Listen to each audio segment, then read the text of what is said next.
Granblue Fantasy Tactics is a board game published by Japanime Games and inspired by the video game Granblue Fantasy. I played the original gacha game a little bit, couldn't quite get into it, but now just because of this game, I became curious about the franchise again, and I also ordered the new video game, the Relink video game. When will I find the time to play it? That is a different story. My point is to say that as I reviewed the board game, I want to clarify that I'm not a huge rabid fan of the franchise, so I will review it as I would review most other games, or every other game, really. You have two starter sets, and those are the two boxes there, and the materials that you see on the table are taken from those two starter sets. If you buy a single starter set, you're gonna have 4 characters, not these one necessarily, already mixed and matched, 4 terrain tiles like these, and enough materials to play, and to play a battle with 4 characters, so 2 per side. That is an intro game and really doesn't have a lot going on. We found that to be a bit unappealing, and so basically you're gonna need both starter boxes or extra characters in any way to play the full game, in which each player will have 4 characters, and you can play either the standard arena game, in which you score points by eliminating the opponents and occupying the central area of the board, or one of the scenario battles. In any case, you play these scenarios here, which give you more variety, and also they may give less emphasis on slaughtering the opponent, which can be interesting because it makes more tactical sense. If you're playing the full game, so to speak, you're supposed to bring your team of 4 characters from home, and the opponent will bring 4, you show the teams to each other, and then you play. Kind of like you would play Magic the Gathering or Pokemon, bringing your deck from home. Now, the characters are represented by these acrylic figures, and if you saw some of my other videos, you know that I love acrylic figures. They're awesome because they look as amazing or more than painted miniatures, and I don't have to paint them, so that is awesome.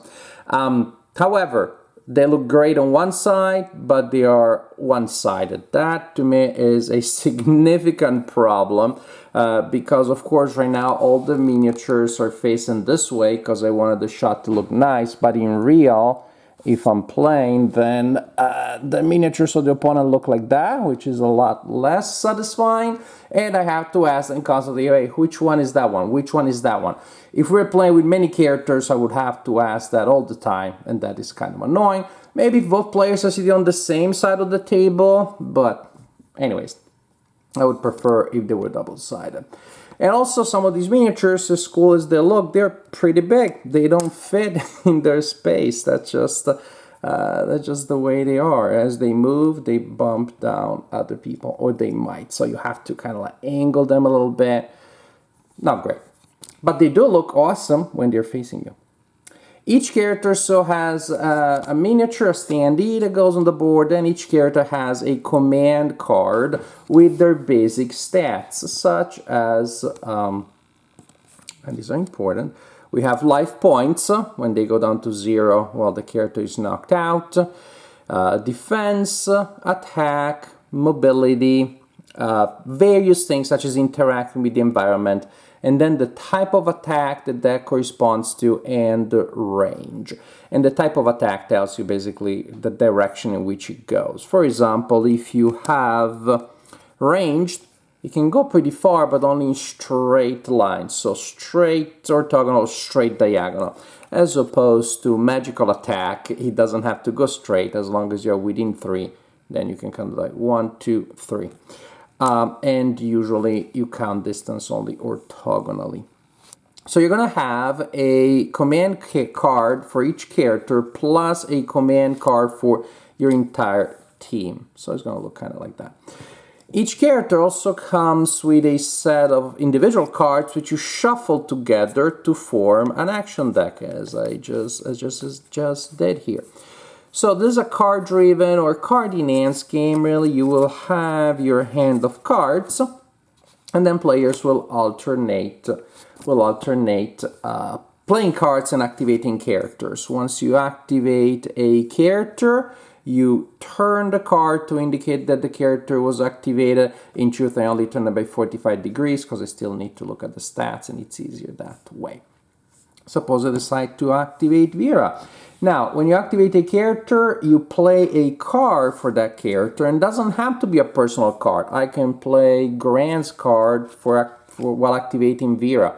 But if you play a card that doesn't match the character, then you ignore everything but the symbol in the top left corner, and that symbol may give you bonuses. If you play the card for the corresponding character, then you also look at the text, and you can use the text. For example, you can perform that action. These bonuses here, there's a clever idea here, which is each icon has a symbol and a color. And it's cool for me because I can see colors easily. I don't know about colorblind players though. So each icon has two pieces of information: the image, the illustration, the symbol, and the background. When you play a card for a character, it gives you a bonus of +1, whatever that is, for matching color and matching symbol. For example, if I'm playing this card to move, well, then that doesn't have anything in common because it doesn't have a boot and doesn't have the white background. If I'm playing this to interact with the environment, now Vera has 0 +1 because it matches the color. If I play this for attack, now Vera has 6 because it matches the symbol, but not the color. If I find a card that matches both symbol and background, then it becomes a +2. +1 for the symbol and +1 for the background color. It's an interesting idea, and I like the fact it's a universal bonus. You can increase your speed, your defense, your interaction, anything. So that's cool. So you play a card, activate a character, play a card for that character. And after you do so, you can do one or two things with the activated character. The activated character can dash, and then possibly they reach an opponent to push the opponent. If they move regularly, then, if they dash, they double their speed. So right now my speed would be 3 with Vera. I got no bonuses, and so I just move 1, 2, 3. Simple as that. If I dash, I double the speed. And if I am adjacent to an enemy and I still have movement points, I can try to push them. And there's a procedure there to see if I am successful or not. It's not an option that is used very, very often though. When I activate a character, I can also choose to activate my command card, which basically means I can activate any one of my characters. So during a turn, all of my characters will activate once, and a character will activate twice. And the turn will be over, or the round, I should say, will be over once players have activated all their characters, and that's when we refresh the round. So that is the general idea when it comes to how you activate characters. Well, actually, there's still to tell you the other activation, which is one is if you dash and possibly push the opponent. The other one is if instead you move and then you perform an action. And the action can be perform an action that is described on the card and can be an attack, but it can also be equipping things. So equipping things to allies up to that range. And of course you tuck the card under the character's card that you equipped it to. So the idea is move, either dash and push, or move and perform an action, maybe indicated here, maybe to attack, maybe to take the first player token from the opponent if they have it, maybe to interact with the environment, which allows you to draw extra cards, and that is when you use this value here. But I know you want to know about attack. Who doesn't? So, when you attack, and suppose we're attacking with Vera. There you go. She's one tough hitter. You start by looking at the base value. Well, first you check, is she in range? Yes. Range of 1. She's a melee. Range of 1. She's there. She can attack. That's the base damage that she inflicts. Does she have cards equipped that may give her extra things, in which case you take that into account. So you calculate the base value. Also remember the card that might have been played. Suppose that I activated Vera for an attack with this card, then she has a +1 for that, because it's matching not the color, but it's matching the symbol. So I calculate what the base defense, what the base attack is. And the defender will have the base attack on their card. Then the defender has three options. They can do nothing, so we just compare the attack with the base defense. They can choose to dodge, which means you draw a random card from their deck. They draw a random card from their deck. They look at the symbol, and they see if there is any defense bonus. Suppose they have a red defense, now their defense is +1.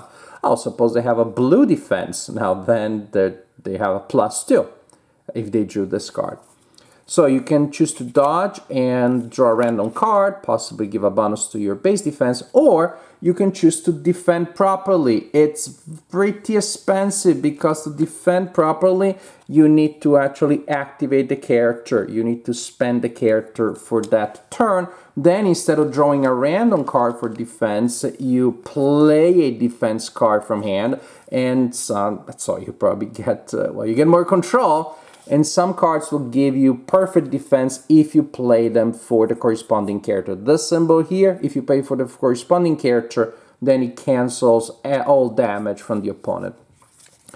Since it's so expensive defending to spend your character to defend it, then you also will get, and the character doesn't get to act again that turn, then you also get a bonus that you place on the character, so the character will continue to defend for the rest of the turn.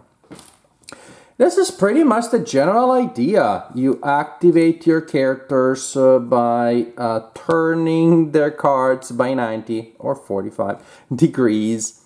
The character receives a card when you activate them. You may use part of the card or the entire card if it matches. Dash and push or move and perform an action. Very often the action will be to attack. And continue like this until one of the players has met the victory conditions of the scenario. You have trackers to keep track of points, or until a player reaches, or until the game reaches the end of the sixth round, and then whoever has the highest score wins the game. Granblue Fantasy Tactics. Again, I'm reviewing the game as a game, so a fan of the video game may just be happy to be able to move the characters around and play cards to do things that resemble the things one sees in the video game. But as a game, you need both starter sets to really get a sense. So when you play the basic scenario with one starter set, which I tried with a friend, it snowballs too easily. Whoever gets the first skill now has two characters against one, and that is pretty deadly. When you have four characters, so the first skill is significant, but doesn't have to kill the game also. However, I was surprised, unless I'm reading something wrong, honestly, I expected that once you eliminate a character, the character would respawn. I've seen that in several arena games of the last couple of years, and I see no problem with that. Eliminate an opponent still scores you points, but the opponent is not left with a lot less resources. Still the opponent has a fighting chance, and most importantly, the opponent is not deprived of agency. They still get to play with the same number of characters. And to me, that is important. To me, having agency in a game is possibly the most important thing. Here, the fact that you end up playing with fewer characters, because I didn't see any rule about respawn, that's not my favorite way of handling elimination of characters in a game. Especially because it's a video game. It's based on a video game. Those are the games that taught us that it's perfectly fine. They just come back to life. We don't need any explanation for that. Earlier fantasy games had a harder time bringing back characters. A cousin is a twin now joins the fight. They respawn, but they don't, as far as I understand this game. So you need both 4 and 4, and that's it. I definitely still prefer the scenarios to the basic game. Again, because with 4, the snowballing effect is less important, but it's still there. And you score 6 points by eliminating the character of the opponent. The scenarios spread out the objectives and the incentives differently, so eliminating a character of the opponent is less vital, and to me that is a lot more interesting. This being said, and this again is my personal taste, the game is designed to be played like Magic the Gathering or Pokemon, meaning you bring your own deck in those games, your own team here. And when that is the case, I'm always worried that the meta game takes over the game. I know there are times where we could just show our Magic the Gathering deck to each other and we don't need to play the game. I already know who's going to win. At least that's where I'm at. And that's why, for example, when I play those collectible card games, I prefer the draft system, in which we just start with the same pool of cards, and then we put together a deck. And that's pretty much how I think I will play this game. I will play it with both scenarios, maybe I will with both boxes as a single game, and I may even acquire the characters. But then we're gonna draft it. We're just going to put all the characters there, we alternate choosing characters, and that becomes its own mini game, and that's the way it is. Well, this simplifies, so, my friends also don't have to buy characters, and to me that brings the emphasis on the selection of the characters in a fairer way without too much metagaming going on. Or less metagaming going on, and then the emphasis goes on the battlefield. So there are a lot of things that I like about this game, but I feel that for them to really shine, at least for me, a lot of things have to fall into places. I like the card system with those bonuses that can be very powerful if you match them with the character. They can still be good if you don't match the right character. I like the simplicity of the icon in the top left corner. It gives you a +1 or +2 or 0 if you don't match anything, depending on the action. Very simple, very intuitive, very flexible, but it makes sense. I like the decision of activating a character to defend, but it's very onerous in terms of what you can do, or try to dodge, random element, there's a little bit of excitement there. I like many things, but again, for me, personally, this is a game that I want to play with both boxes and drafting the characters and playing a scenario. However, that also tells you that the game can be played in many different ways, and if you just like a quick snowballing brutal fight, then this game allows you to do that also. And this is my assessment of Granblue Fantasy Tactics based on the 2 starter sets that we have right now.